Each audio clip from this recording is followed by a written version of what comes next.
This thing is almost done and ready to take out riding. I'm going to show you a few things that we've done in the meantime, but this video is mainly focusing on the front shocks, which we have here. I sourced a period correct set of shocks for this bike, and these are going to be some old vintage Works shocks with dual rate springs. What we're going to do here is basically clean them up. I'm going to put a picture in the top right corner, and it's going to show you how they showed up. Basically, I already went at this with a little bit of polishing compound just to see how nice we can get it before going any further. The plan is to take these springs off, paint these the same color as the frame, and then we're going to paint these the same color as the plastic. So in my opinion, that's going to be a nice solid little setup. And we're also going to check and make sure that the shafts compress all the way and rebound on their own. If they don't, we'll have to do a rebuild. If they do, I'm not going to rebuild them at this time, only because I want to get this out on the road or out on the dirt. So we're just going to focus on trying to basically refurbish these so we can put them on. I did source some stickers. These came from Great Britain, and they're actually pretty accurate replica stickers for the top. And then these gas charge stickers are going to be for right here on the body. But the only thing I haven't sourced yet is the bushings. I do plan on ordering them from Schmidty Racing.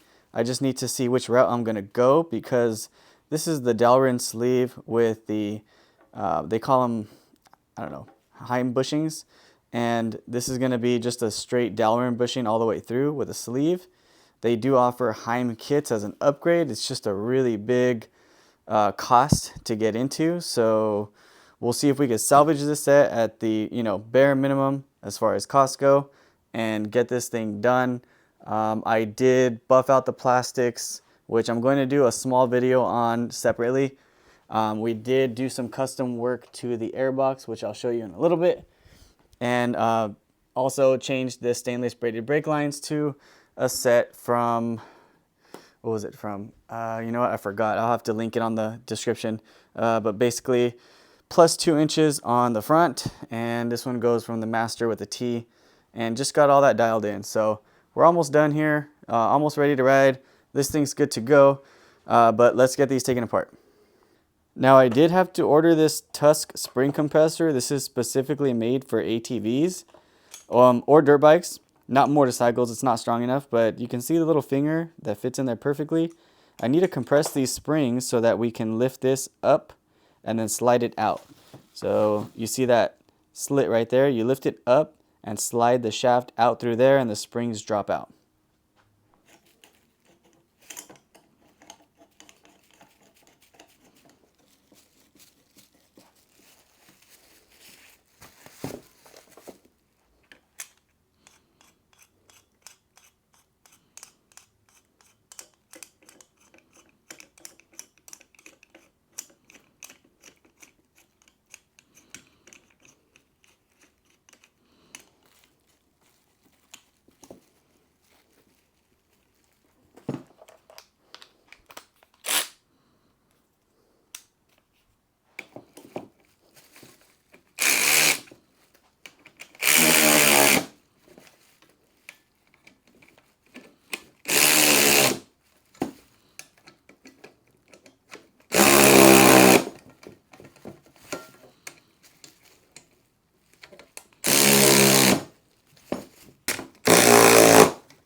All right, and we have this disassembled now. We can go even further and take this off. And we can take this off.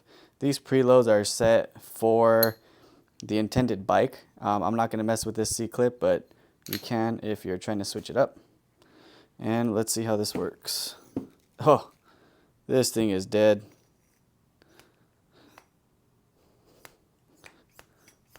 Yep, needs a full rebuild. So now that we got the table cleared up and we got both shocks disassembled, I want to show you the difference between a good shock and a bad shock. Now, this one is tired, but it is good. So this is how a shock should function. You should have resistance going down and then a smooth rebound to the full extension, which this one does. And we'll show you the bad one. See how it just falls? And it doesn't come back out. So this one, it was dead, dead, dead. This one's still good, but while we're in here, we're going to rebuild them both so we have equal performance. And we have the rear shock rebuilt as well, so now we'll have all 3 shocks brand new on this bike. Sorry for the insane mess around here. I've got a lot going on, different projects. Things are getting crazy, but for now, we're going to start with the basics on this, which is opening the Schrader, making sure all the pressure's out. This one's dead, so yeah, we shouldn't have to worry too much. Now, if you can see, we got some oil coming out of here.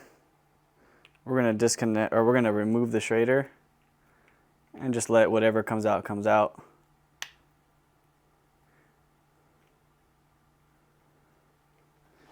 I've got a catch can right here for this.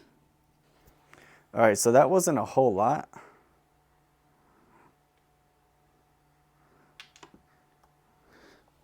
I'm going to put this back in just so it doesn't seep out all over the floor. And this is just a normal Schrader remover for a car or truck. Now this one is, what do we have here? 1/4-inch drill bit. Fits the hole perfectly. If your shock's not in terrible condition, it should allow you to spin this out counterclockwise. There we go. Now these non-resi shocks are different than the resi shocks. The resi has a bladder. These non-resi shocks are emulsified, so the oil and nitrogen's mixed. And the valving is through a set of balls and I think like washer looking deals. I'll have to put a picture up on the screen so you can see it.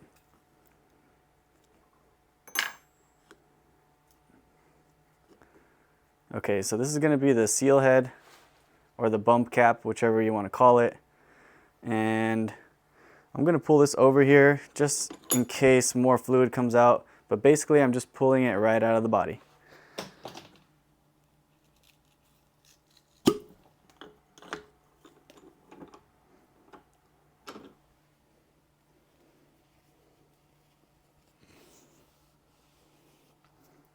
So now you can see we've got the piston shaft, the piston itself with the wear band. You've got the seal head or the bump cap with the O-ring. This is going to be your wiper seal. And I believe there's a Dalrin spacer in here that will prevent any rocking. If you do have rocking on the rod, you'll want to replace that.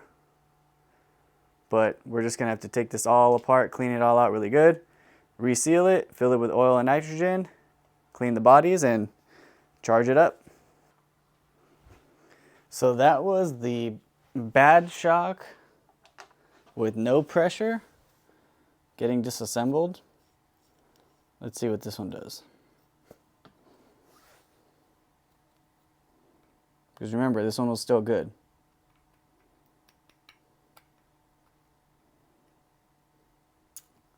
There we go. And again, this does not have oil and nitrogen separate from each other like a modern race style shock with the divider piston. This is emulsified where they are mixed. So that's why when I'm pressing the Schrader, we're getting oil and nitrogen. And when I did this to the bad shock, there wasn't nearly as much oil because it had all leaked out.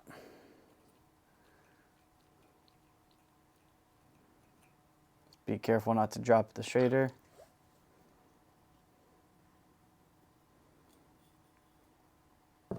We'll go nice and slow. So that should be a fully empty shock right there, at least for the most part. We'll go ahead and put this back in.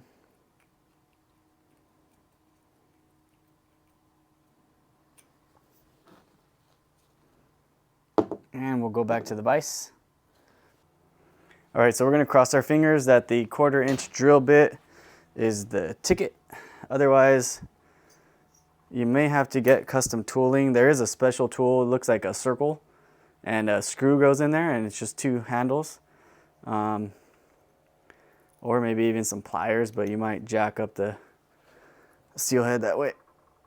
Oh yeah, this one's way harder.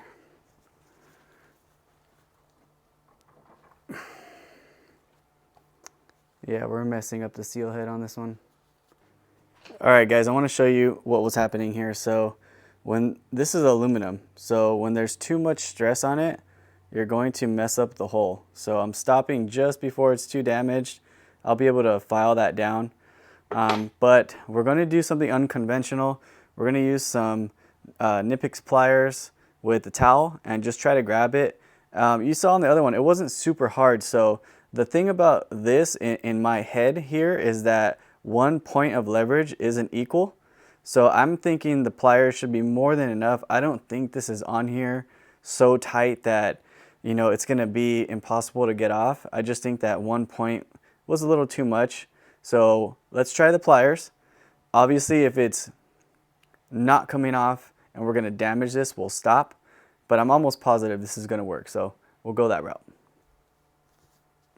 All right, pliers on. Seems to be gripping correctly.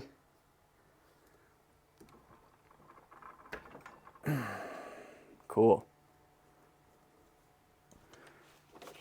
No scratches. Let's get started with this again.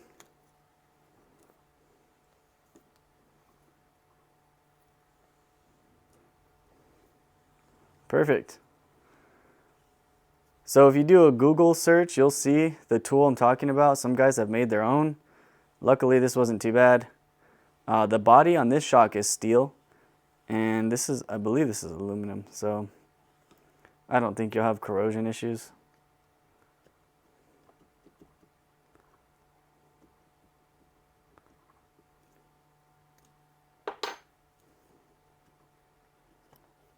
And that's it. All right, so I want to show you this so you can inspect your own shocks. But basically, this is your wiper seal.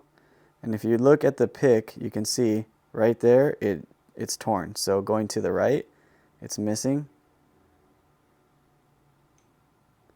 And then it starts again right about right there.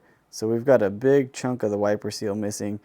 You can spot that a mile away just without even disassembling the shocks. And then if you've got a bump stop that's split like that, you know they've been ridden pretty hard. I mean, we've even got a tear right here in the middle. So all these parts are replaceable, but it's highly recommended to replace the bump stops while you do this, because you need to take this nut off, take this whole valve stack out, get this seal head off to change that wiper seal. Might as well change the bump stop, otherwise it's going to be a lot of work to try to change it later on down the line. If it disintegrates and falls apart, then you don't have anything limiting your up travel. I believe this is threaded to the rod, but I think it's red Loctited on, so this is really, really hard to get off. Obviously, you don't want to do that with the shock in good condition, so spend the extra money and just get some bump stops. Okay, so it's been about a week. I ordered the replacement parts, and I just want to go through it with you guys before I go ahead and start taking apart the valve stack. But basically, I went to schmittyracing.com, and you can see their name right there. They have pretty much the best selection of rebuild parts for the old work shocks. And basically just going to pull it all out and I'll show you everything.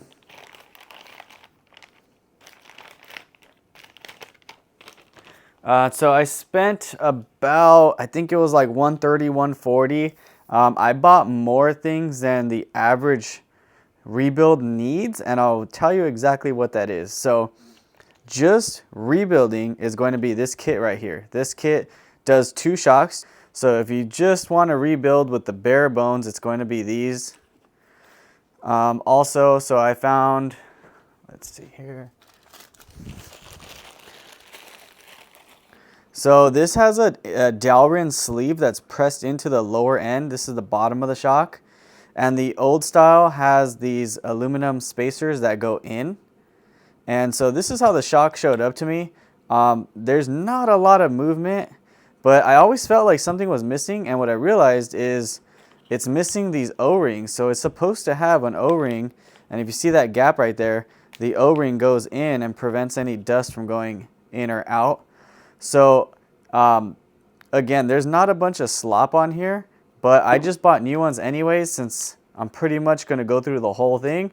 I figured I might as well. So we're going to replace those. So that was 2 of those kits. This is actually the, so right here, this is the bushing for the top, which is going to be this guy right here. And it was just falling apart when I got a hold of them. So I don't know why they have it in clear, but clear is the only option.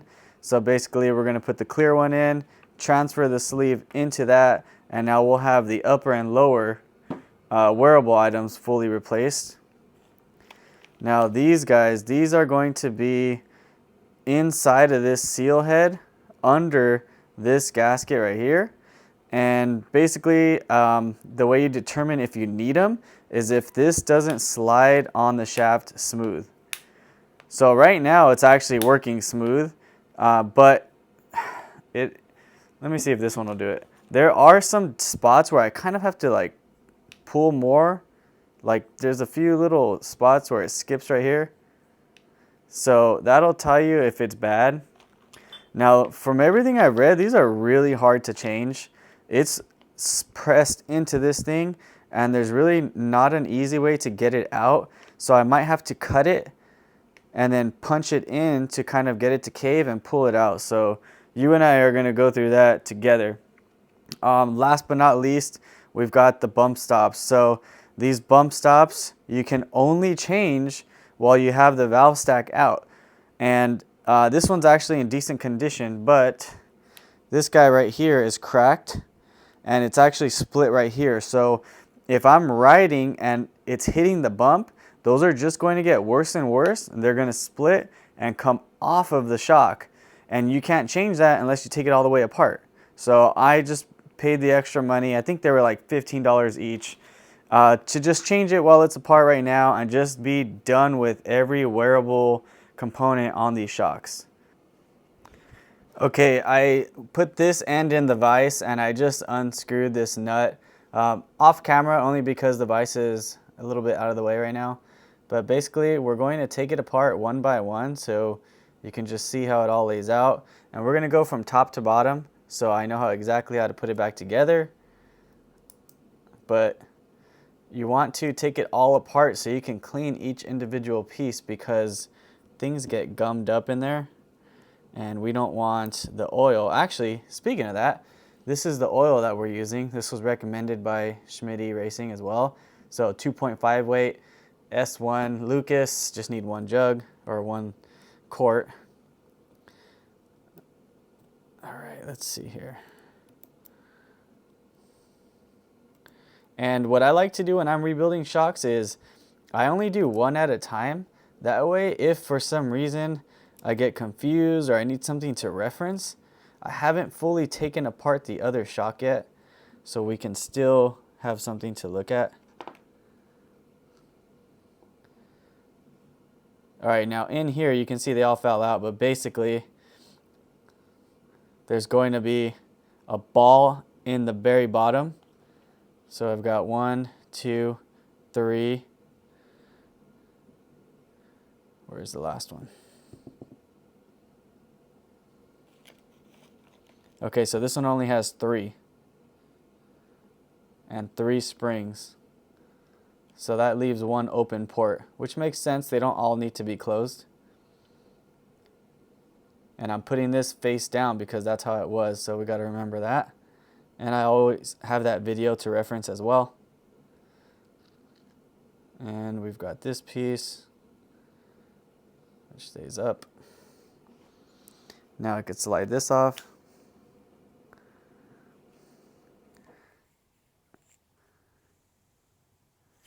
There's the bump stop.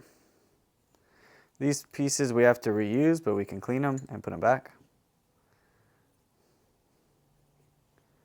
And we can give that a little bit of a clean as well. So let's see if we could pop this off real quick.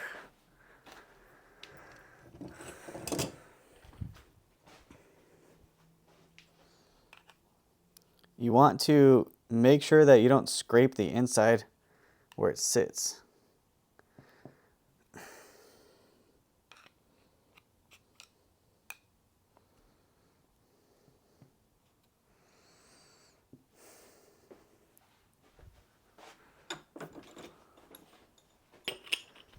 All right, I'm going to put it in the body so I have more leverage.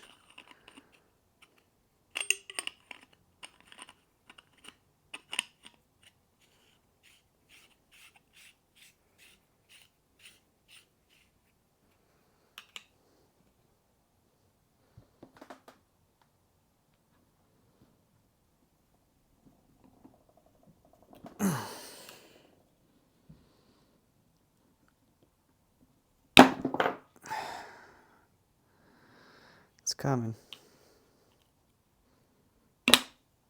Woo! All right. Okay, so here's this piece, which, like I said, it's going to be one of these guys in the kit.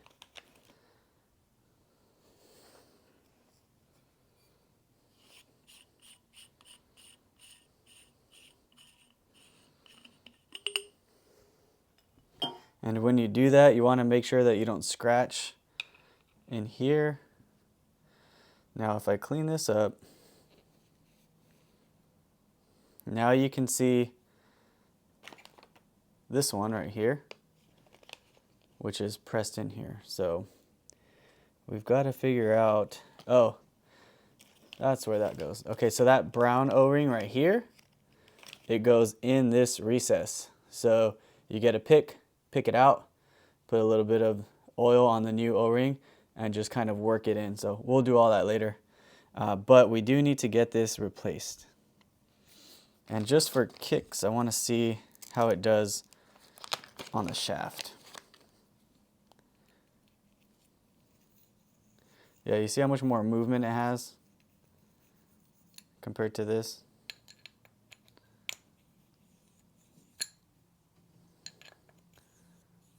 It's just got resistance the whole way.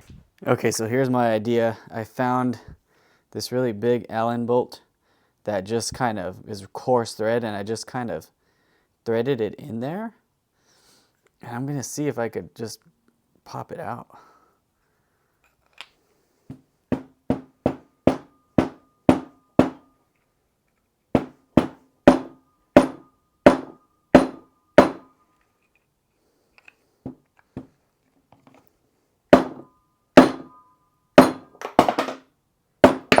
Wow, we did it. Heck yeah.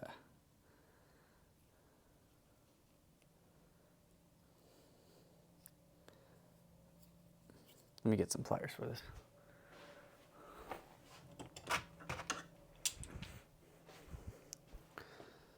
Okay, so we're not worried about saving this. So it's press fit. I figured if we get something coarse enough, it'll just grip on and we'll be able to pull it out. So that's how we did it. And if you look, there's one concave side and one flat side. The concave side is what's going to go all the way downward into the seal head. And now that it's nice and clean and undamaged, we'll go ahead and pick out that O-ring and clean this up as best as we can.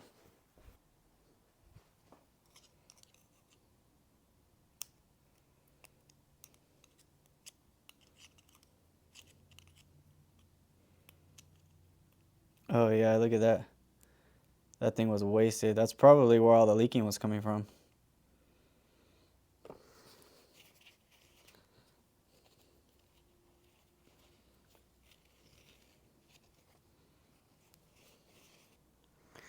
All right, now we only have 3 balls and 3 springs, and I was kind of wondering where this blank goes into, this one that goes in where the missing one, and I couldn't remember while I took it apart. So referencing back the one we haven't taken apart, we see the 3 dots and it's right there. So now I know when I put it back together, it's going to be just like that with the springs and the balls in the other 3. So we're good to go. Crisis averted on that. Now we just need to get this new piece pressed in, change out both O-rings, and we can move on to some of the other components. Alright guys, so when you do press work, you always want to have a socket that's exactly the same size, or maybe a little smaller if it's going to be going in. But since this is sitting flush at the base, just dead even is what I got, which is a 12mm 1/4 inch snap-on socket. And again, there's a concaved end that goes down into the seal head, which is all clean and ready to go. So we're going to use my press and see if we can get it in on the first shot.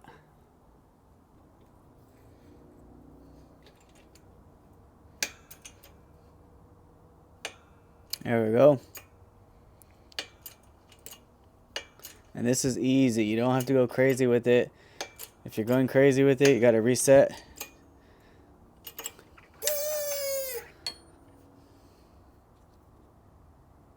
And we can see inside that it's seated all the way. And right here you can feel that it's seated all the way. So we are good to go. Okay, now that we have that seal installed, it is time to install the wiper seal. And there's going to be 2 sides of this. One of them clearly looks like this. The other one's going to be this way. This is the front. And you can tell this has the rolled edge where this is straight. So straight goes down, just like that. On this one, we're using a 18mm 3/8 snap-on socket. Same thing, just set it up straight and pump it by hand.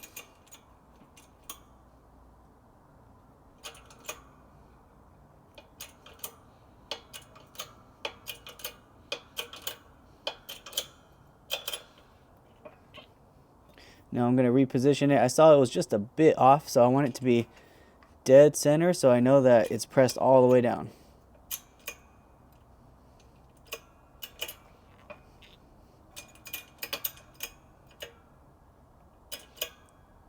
There we go. I actually got a little bit of movement out of that.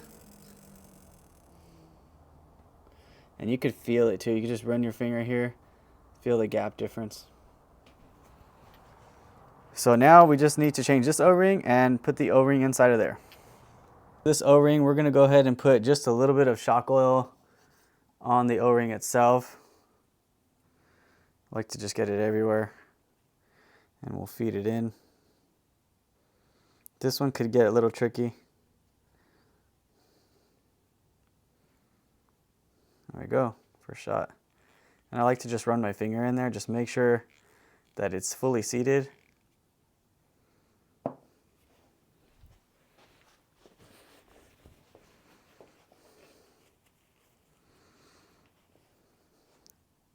We could take this one out.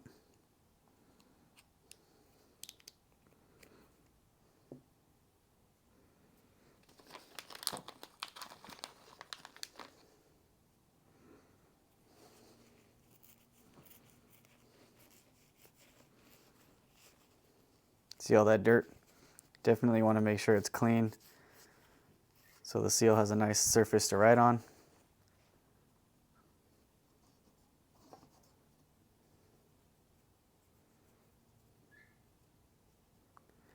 And we're going to just start like that. Roll it in. And this one I'm going to spin it as well, just to make sure it doesn't roll over. Sometimes the O-ring will actually like roll like this and it gets all bound up. So I like to just make sure it's not bound up so it's not in a weird position when you finally get it all installed. Okay, so right here I'm just going to show you everything we changed. We've got the new wiper seal, the shaft guide, small O-ring, large O-ring. So this unit is fully assembled. This is typically what's going to leak on you. So now I had already cleaned all this off camera, the springs, the balls. There's actually 2 shims in here, so be careful with that. There's 2. I cleaned inside the piston. Sometimes you'll get a wear band in a kit, but I don't think that's available. So these are in good shape, so we're still going to use them. I do have this washer outside getting painted because it was in really bad shape. But this piece that's really, really dirty, I was able to clean up. So we just have to paint that washer. And we're going to let that sit overnight. But after that, I'm going to be able to get everything put back together, at least on this shock. And we'll go ahead and do the other one and then get these things charged up. On second thought, while we're waiting for the paint to dry, I'm going to set this up so we have a hole larger for this bushing to fall into. And we got a socket the same size as the bushing. And we're just going to swap this out while we're here. I was going to do it with the shock fully assembled, but we got some time.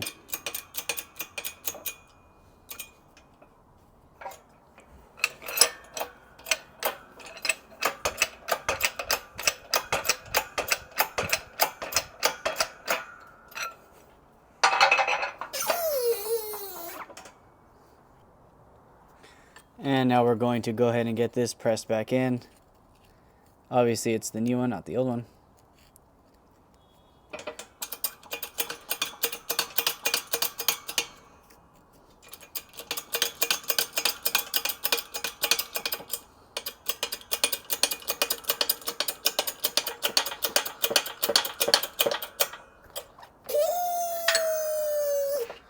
And we have it nice and seated on both sides, so that was pretty easy. We're gonna go ahead and wait for the washer to dry overnight, and we'll get back to this tomorrow. Okay, before we go further, I just wanted to mention the size of this bolt because I didn't mention it earlier. It's a 9/16 by 1/2 inch, and I just wedged it in by hand to pull the seal out, or the seal guide out, which made it really, really easy. And then, so when it was all together, I just put a flat head and kind of just bumped it out. So keep that in mind, 9/16 by 1/2 inch. I'm gonna put that over to the side.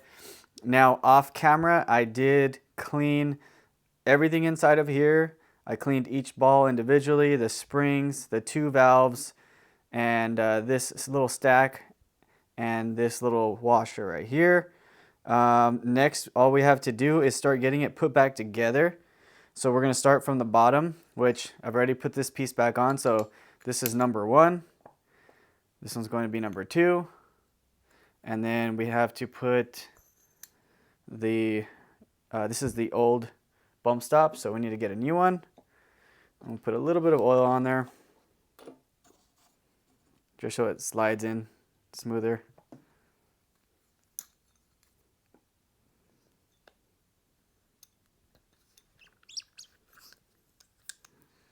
Okay, so that is fully seated right there. Now it's time to get the seal head on, or at least I call it the seal head. And we want to get some oil on this seal right here and this O-ring, just to make sure it's not dry when we put it on.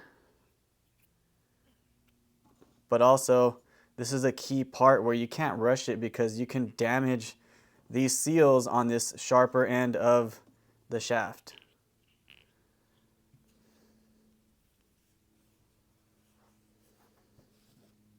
So we're just going to take our time, slide it through. And so we got that through.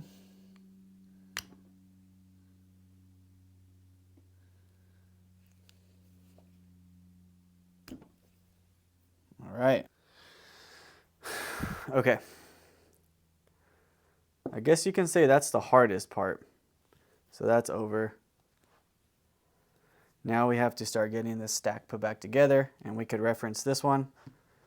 So what I'm going to do is put it together upside down, because if you watch the video backwards, you can see where when I took it out apart right side up, everything sprung down. So we've got 1, so 3 balls, 3 springs, And then this false detent goes in here. And I'm basing that off of this one that hasn't been taken apart yet. So we could put this in.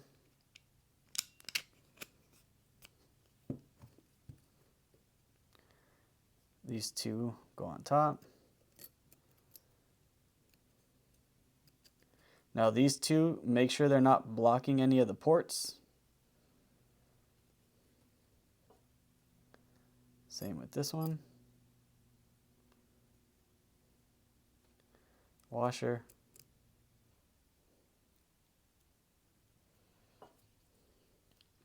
So just a little bit of red Loctite. That way we know it's not going to back off.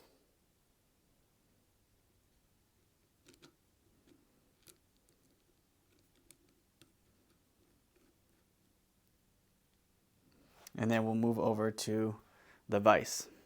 So we're going to put this thing in the vise right here. That way it's not moving around. Double check, make sure no ports are blocked. And then we will be torquing this to 16 foot-pounds. And this whole time we're keeping an eye on everything. Make sure the valve stack is perfect before you fully torque it.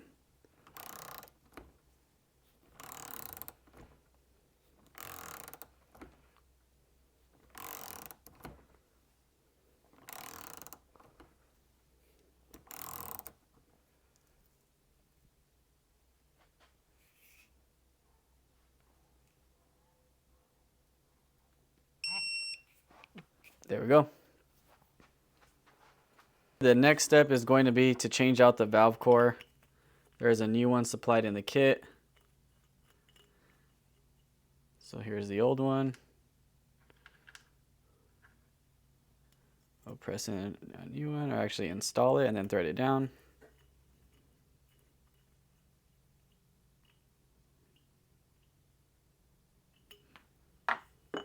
Put it in the vise. The instructions say to fill it up a third, which about right here would be my guess. So we're gonna fill it up a third and then start sliding down the seal head assembly with the shaft.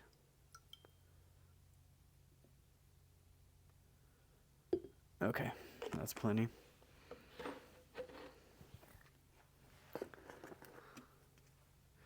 And we're going to coat this a little bit with some fresh oil.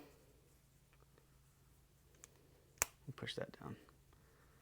And we're going to spin this clockwise so that the threads don't mess up the wear band.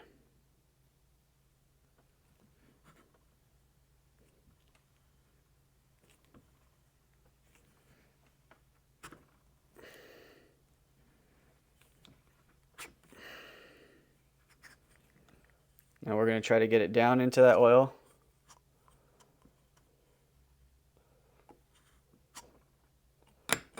Okay. I'm going to put a little bit more so we can bleed out the piston.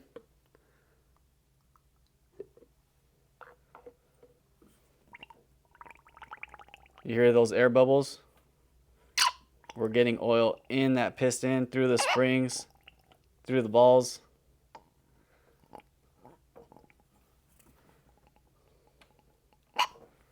Okay.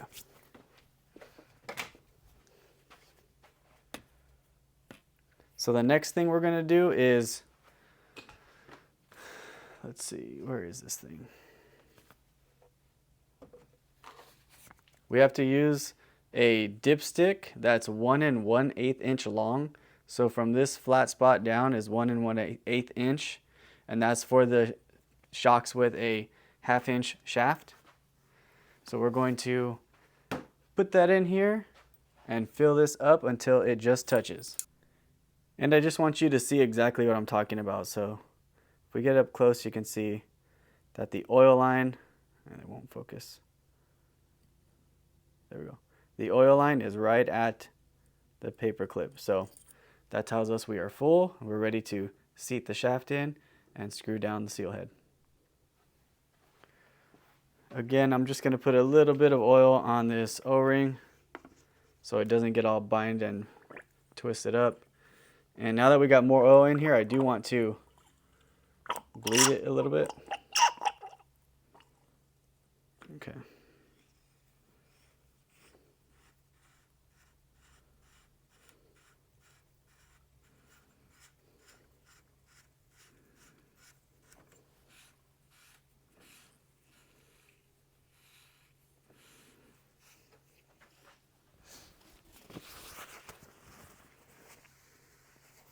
So you can see that the O-ring is sticking out. We got to get this down to where there is no visible O-ring. And I'm just trying to do it by hand as much as possible before we get out tools.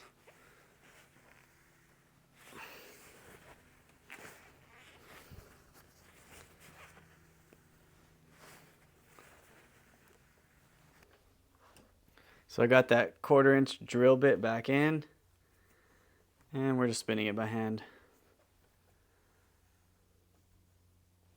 So it's cinched down. I don't want to deform the hole on this one. So what I'm going to do is just use these pliers. It's not the best, but without the special tool, it'll do. And I'm gonna rest the bottom jaw on the drill bit so it has something to push against. And we're just gonna snug it up. Okay.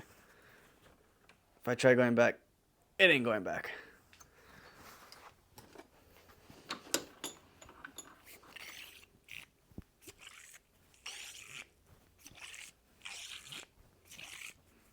All right, now this thing is ready for 250 PSI of nitrogen.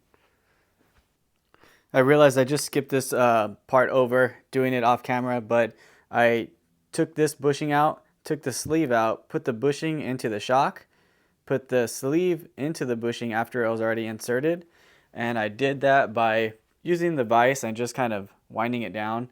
So this is the final product with a fresh bushing and the old sleeve. Now we're going to get some new decals on there. I've already wiped down the areas right here and right here where we're going to put the decals with rubbing alcohol so they are oil free.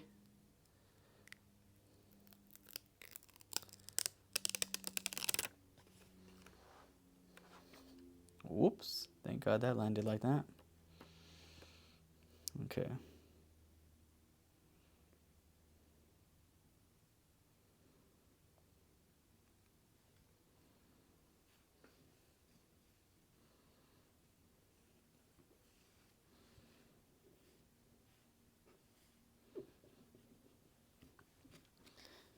All right, so we got one down.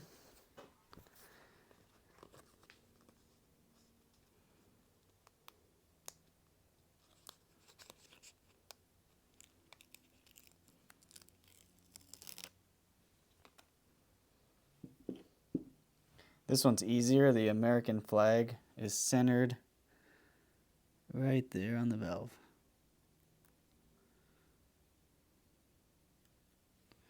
From there, I'm just going to work out each way.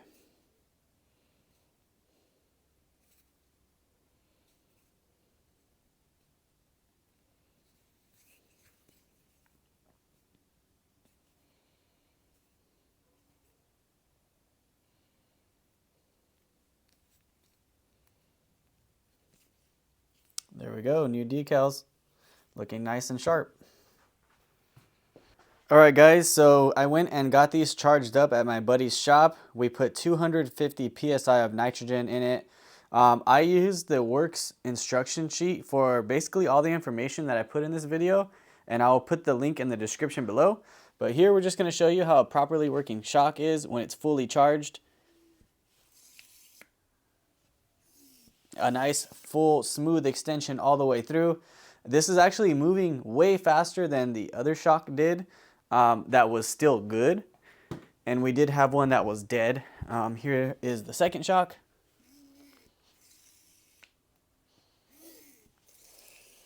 So now that we have both of these ready, it's time to polish all the parts up and get it reassembled.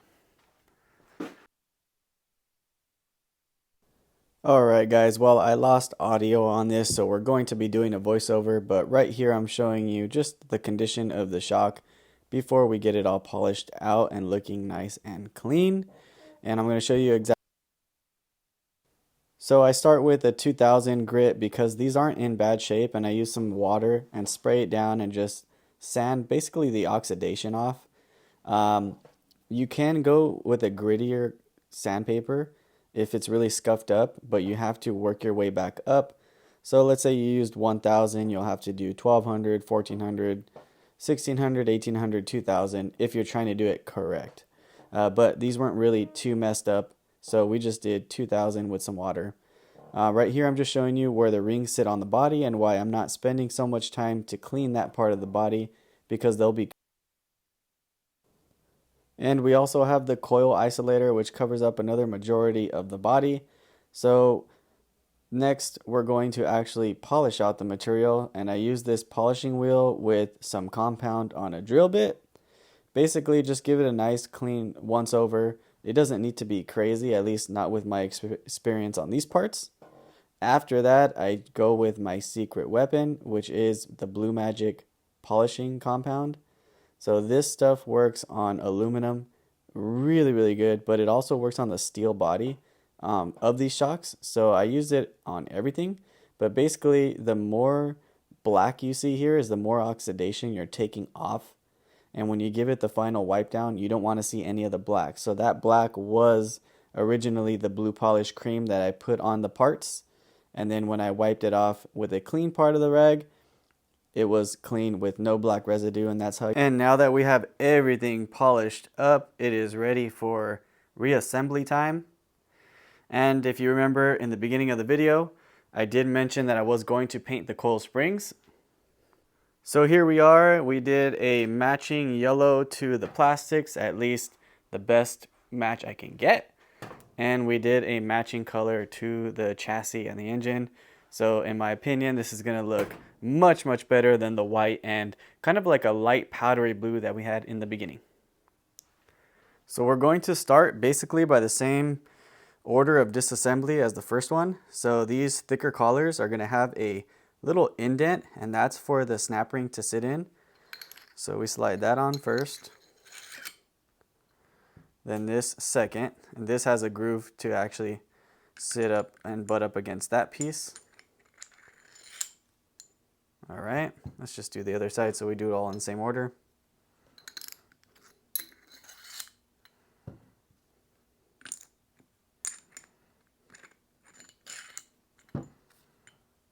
And then we have the two larger spacers,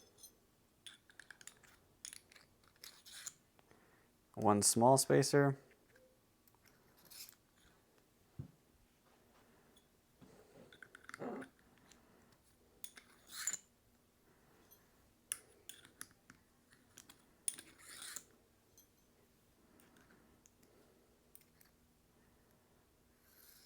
this shock is upside down, and we have all of these bits ready to go. So now it's just a matter of dropping down the first spring, the coil isolator, second spring,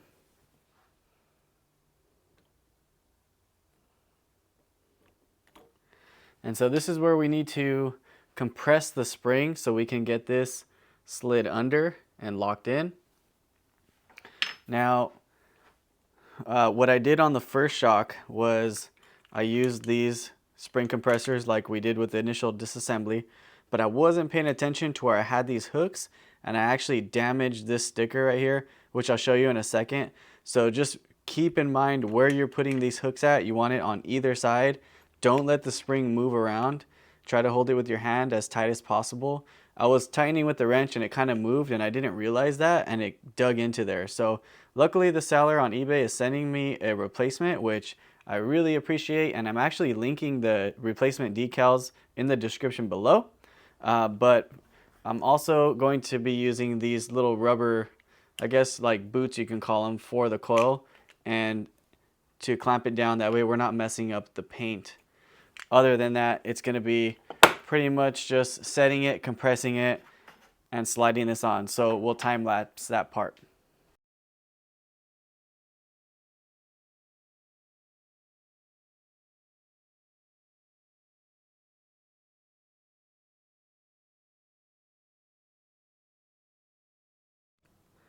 And there we have some freshly rebuilt and refreshed beauties. That is still the original finish on the steel bodies. You can send those out to get nickel plated if you want it to be 100%. And you can powder coat the springs if you want it to be crazy, but we're doing this on a budget and we're doing as best of a job as we can.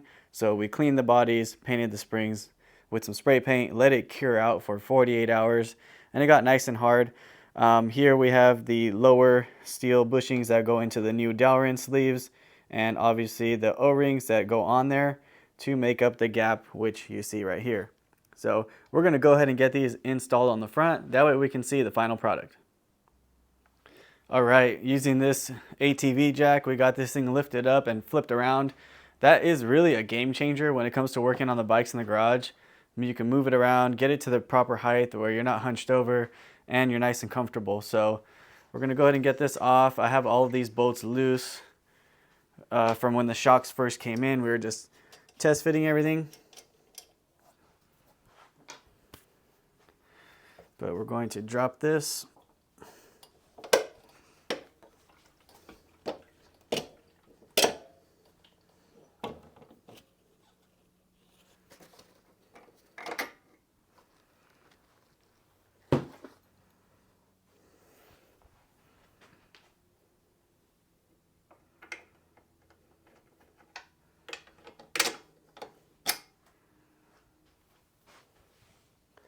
Get the two spacers with the gaskets.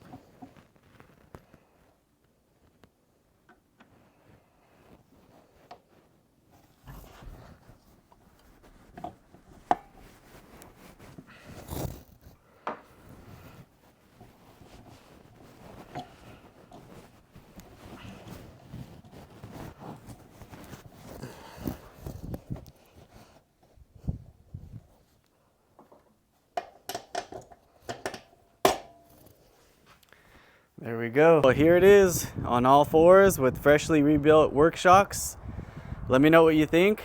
If you're new to the channel, check out the build. I have pretty much this whole thing documented on YouTube, and we still have plenty more content to make. It hasn't even taken its first ride yet, but as of now, this is complete. The only thing I need to do is plastics and a seat, which it doesn't really need a whole lot. So as is, I think it looks great, but obviously some new plastics that aren't faded and a new fresh seat cover to match better as far as the tones go is really gonna set it off, and I am done with this bike after that. Let's give the bumper a little push.